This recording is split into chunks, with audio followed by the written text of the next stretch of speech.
As Black women, we have a select number of boxes that we are allowed to exist in when it comes to movies and television. I posted a video a while ago that was made by Al Jazeera featuring Naima Clark. She's a professor of cinema and television arts from Elon University, and other professionals in that field, and they were talking about the 3 stereotypes that we see in TV and film for Black female characters over and over and over again. The mammy. She's overweight, asexual, no backstory, more concerned about serving others than herself. She's submissive, docile. The Jezebel. She's the opposite of the mammy in the sense that she is hypersexualized, super seductive, promiscuous, manipulative. Her body is its own side character, and this particular stereotype reminds me of the Madonna complex in the sense that it reduces women to these rigid, sexualized extremes. It's used to justify everything from exploitation to violence against them. This is why this really emerged during the 70s, during the pimping era, the blaxploitation movie era. The Sapphire. She, of course, eventually just became the angry Black woman stereotype. She's non-emotional, she's no-nonsense, aggressive, emasculating, overbearing. And even though I do think that there are probably a few others that you can throw into there, like I would put in there the traumatized survivor. That seems to be a favorite of Tyler Perry's and why some Black women do not like his movies. But for the most part, it's either one of them or they take a little bit of this one, a little bit of that one, like the best friend sidekick who's always willing to jump on a grenade and sacrifice herself for the main white character.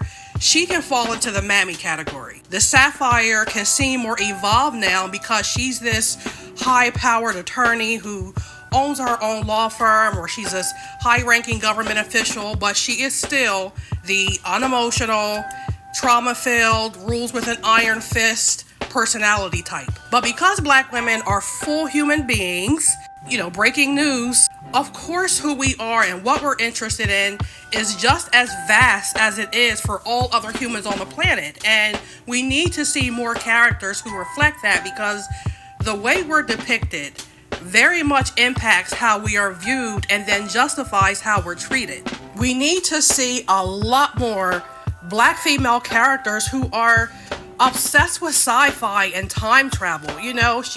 She does hair during the week, but on the weekends she loves to cosplay. She wears long acrylic nails and listens to SZA all day, but she also loves comic books and anime. Characters who are messy, moody, introspective, soft, weird, nerdy.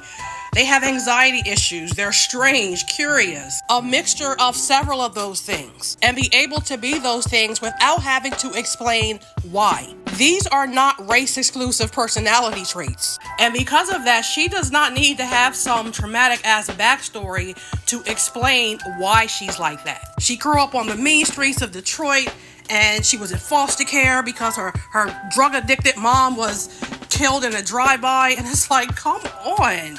Mainstream media loves to act like we do not exist outside of a very narrow script.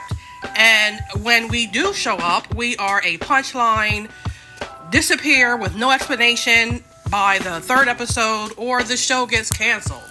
Like The Residents, for example, with Uzo Aduba, was just canceled by Netflix after 1 season. I love this series. I loved it so much.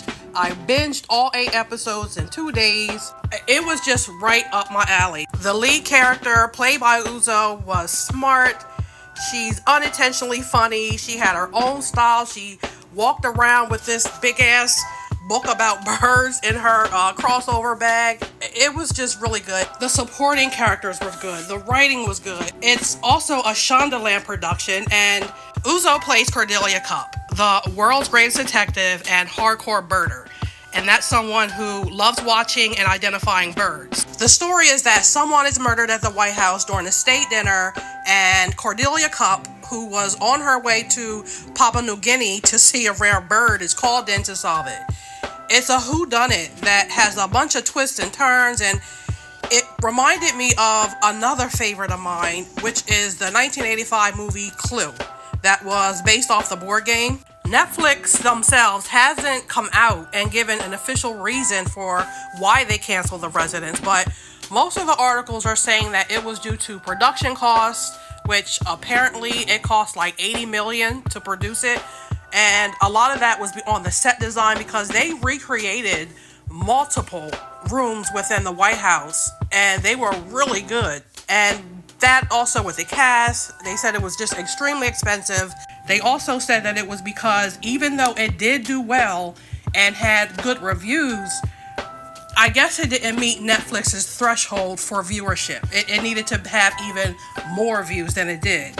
And it didn't help also with that it premiered a week after Adolescence did. But being someone who doesn't know about, the behind the scenes of movies and how the production cost works and things like that, just on a common sense basis, I'm thinking, okay, well, can't you just reduce the budget? Like, you can just write the second season in such a way where you don't need such an elaborate set where you're going to spend that much money. And eventually I did find an article where the journalist said that they had heard that over the past couple of months that they were in talks about reducing a budget, but it just never materialized, shockingly. And the days of trying to claim that these shows or movies just don't do well, don't perform well, I feel like The Residence proved that wrong, even though Netflix didn't think it was enough. But even then, it's like when Black women themselves get behind the cameras, are in the writing room, producing the projects, all of that, and they allow Black women and girls to express the range of who we are, they prove that they can do just as well as anything else. We can look at shows like Abbott Elementary, Insecure, characters played by Ayo Edebiri in The Bear, all of the Black female characters who were in the short-lived Lovecraft Country. One of the dopest things about now having platforms outside of TV and movies is that Black women don't have to sit around and wait for others to create these type of characters, create more complete and whole human Black female characters. They can and they are doing it themselves. They're doing it through YouTube videos, web series, all of that.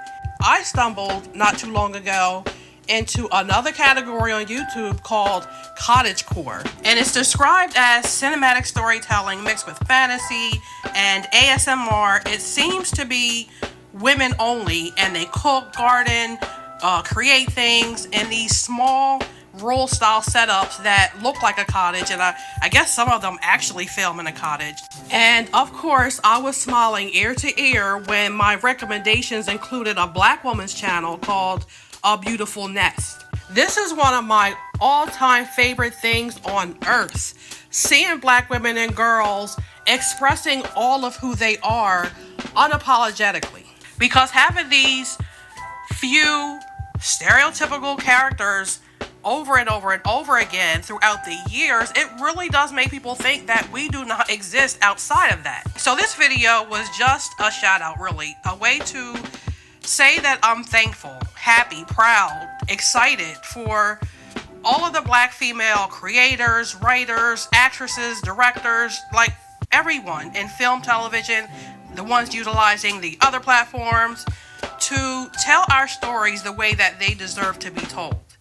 I appreciate the challenges that you're willing to take on to make sure that continuation of making it seem like we're not fully human isn't successful. That our stories aren't required to be rooted in pain, we're just background noise, the plucky comic relief, or trauma containers.